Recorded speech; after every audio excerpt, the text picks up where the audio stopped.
Salam sejahtera bagi kita semua. Kembali lagi dalam renungan harian kita. Mari Bapak Ibu kita memuji Tuhan. Kita katakan, ku masuki gerbangnya. Ku masuki gerbangnya dengan hati bersyukur, halamannya dengan pujian.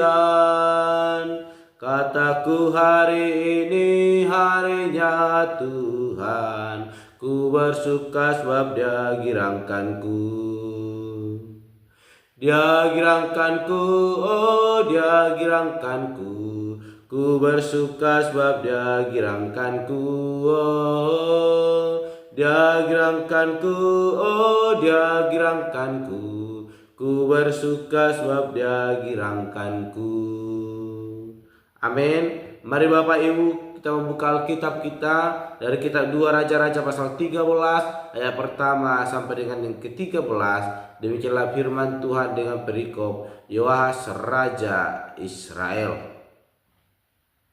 Dalam tahun ke-23 zaman Yoas bin Ahazia, Raja Yehuda, Yoahas anak Yehu menjadi raja atas Israel di Samaria. Ia memerintah 17 tahun lamanya. Ia melakukan apa yang jahat di mata Tuhan, dan ia hidup menuruti dosa Yerobeam bin Nebat yang mengakibatkan orang Israel berdosa pula. Ia tidak menjauhinya. Sebab itu bangkitlah murka Tuhan terhadap Israel, lalu diserahkannya lah mereka ke dalam tangan Hazael raja Aram dan ke dalam tangan Ben-Hadad anak Hazael selama zaman itu. Tetapi kemudian Yoahas memohon belas kasihan Tuhan, dan Tuhan mendengarkan dia, sebab ia telah melihat bagaimana beratnya orang Israel ditindas oleh Raja Aram. Tuhan memberikan kepada orang Israel seorang penolong, sehingga mereka lepas dari tangan Aram dan dapat duduk di kemah-kemah mereka seperti yang sudah-sudah. Hanya mereka tidak menjauh dari dosa-dosa keluarga Yerobeam yang mengakibatkan orang Israel berdosa pula, melainkan mereka terus hidup dalam dosa itu. Juga patung Asyera masih berdiri di Samaria. Sebab tidak ada laskar ditinggalkan pada Yoahas selain dari 50 orang berkuda dan 10 kereta dan 10.000 orang berjalan kaki. Sebab Raja Aram telah membinasakan mereka dan meniupkan mereka seperti abu pengirikan. Selebihnya dari riwayat Yoahas dan segala yang dilakukannya dan kepahlawanannya, bukankah semuanya itu tertulis dalam kitab sejarah raja-raja Israel? Kemudian Yoahas mendapat perhentian bersama-sama dengan nenek moyangnya, dan ia dikuburkan di Samaria. Maka Yoas anaknya menjadi raja menggantikan dia. Dalam tahun ke-37 zaman Yoas raja Yehuda, Yoas anak Yoahas menjadi raja atas Israel di Samaria. Ia memerintah 16 tahun lamanya. Ia melakukan apa yang jahat di mata Tuhan. Ia tidak menjauh dari segala dosa yang disuruhkan Yerobeam bin Nebat dilakukan orang Israel, tetapi terus hidup dalam dosa itu. Selebihnya dari riwayat Yoas dan segala yang dilakukannya dan kepahlawanannya, bagaimana ia berperang melawan Ahazia raja Yehuda, bukankah semuanya itu tertulis dalam kitab sejarah raja-raja Israel? Setelah Yoas mendapat perhentian bersama dengan nenek moyangnya, maka duduklah Yerobeam di atas tahta ayahnya, dan Yoas dikuburkan di Samaria di samping Raja Israel. Amin. Bapak Ibu yang terkasih dalam nama Tuhan Yesus Kristus, dalam perlindungan kita hari ini, saya memberikan tema bagi kita semua, yaitu jangan sia-siakan kesempatan. Sekali lagi, jangan sia-siakan kesempatan.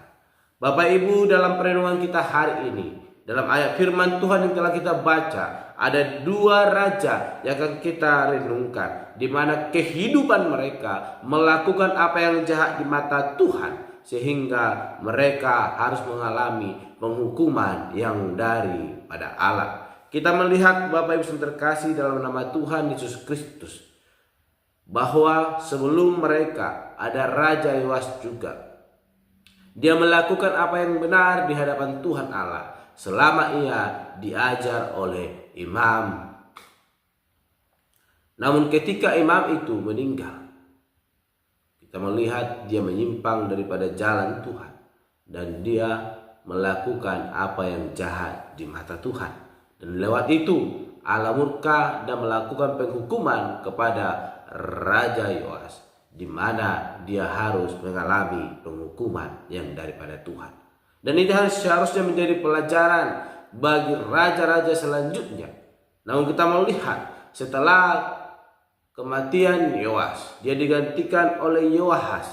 Namun Yoahas melakukan dosa di hadapan Tuhan sebagaimana dilakukan oleh nenek moyangnya, yaitu Yerobeam.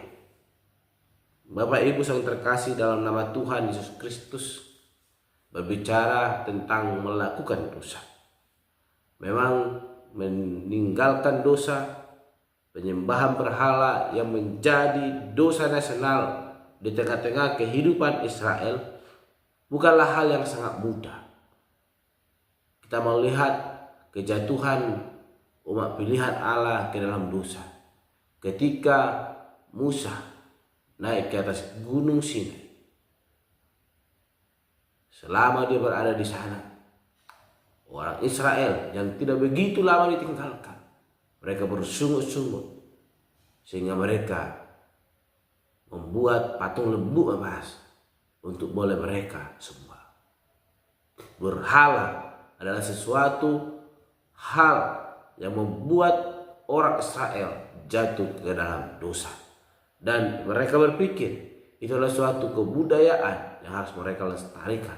Namun bagi Allah itu adalah suatu kekejian dan itu tidak dapat ditoleransi. Sehingga seharusnya ini adalah suatu pertimbangan yang sangat matang dalam kehidupan raja-raja selanjutnya, baik Yoahas dan Yoahas, yang boleh menggantikan kepemimpinan para nenek moyang mereka untuk boleh lepas daripada dosa tersebut dan mereka boleh dapat melakukan apa yang benar di hadapan Tuhan. Namun dalam perenungan kita hari ini, kita melihat bahwa kedua raja tersebut melakukan apa yang jahat di mata Tuhan Allah. Sehingga kita melihat bahwa apa yang menjadi kesempatan yang Tuhan berikan bagi mereka untuk dapat boleh melakukan hal yang benar di hadapan Tuhan, itu semua mereka sia-siakan. Mereka tidak pergunakan dengan baik untuk boleh melakukan apa yang benar di hadapan Tuhan, sehingga orang Israel boleh diberkati oleh Tuhan. Namun sebaliknya, mereka mengalami penghukuman yang daripada Tuhan Allah.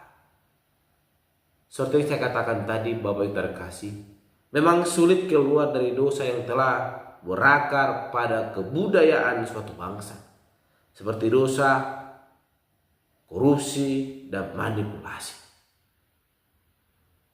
Di tengah-tengah bangsa kita ini, hampir setiap tahunnya para petinggi kita boleh diperiksa dan ditetapkan menjadi tersangka. Bukan sekali 10 tahun, namun hampir setiap tahun. Seharusnya ini menjadi suatu pelajaran. Namun itu pun tidaklah suatu hal yang membuat orang-orang boleh mengalami dampak jerah seperti yang dilakukan oleh raja-raja Israel yang menggantikan para leluhur mereka.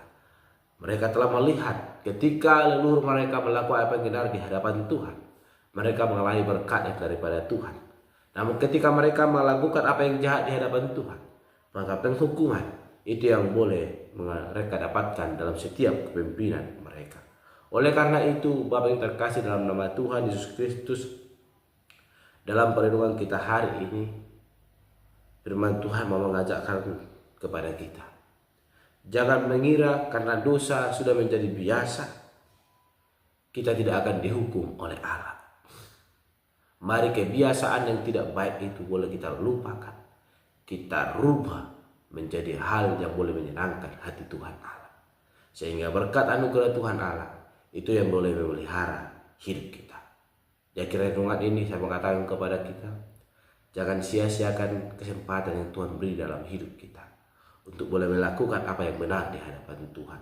Selama Tuhan izinkan, mari berikan yang terbaik di hadapan Tuhan, sehingga berkat anugerahnya, pertolongannya itu yang boleh memelihara hidup kita dari sekarang sampai selama-lamanya.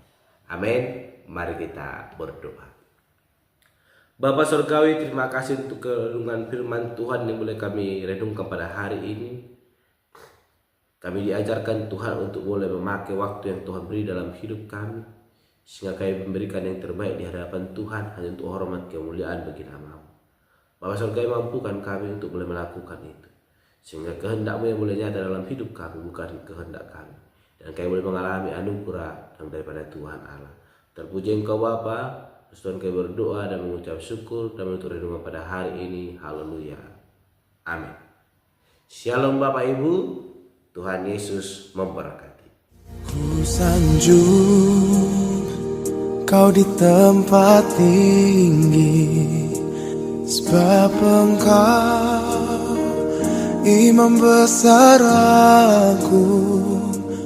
Ku sanjung Kau lebih dari yang lain,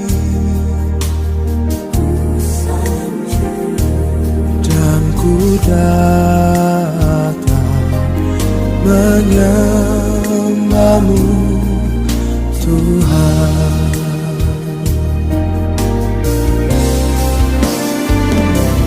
Ku sanjung Kau di tempat tinggi, sebab Engkau Imam besar aku.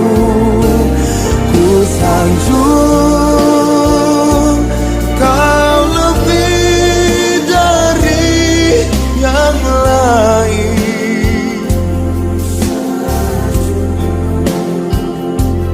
dan ku menyembah-Mu Tuhan. Ku sanjung Kau di tempat tinggi, sebab Engkau Imam besar aku. Ku sanjung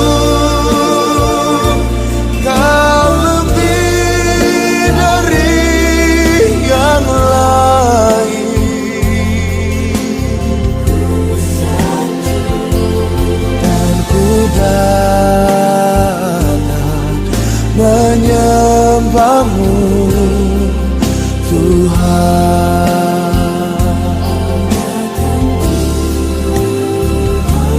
dan ku datang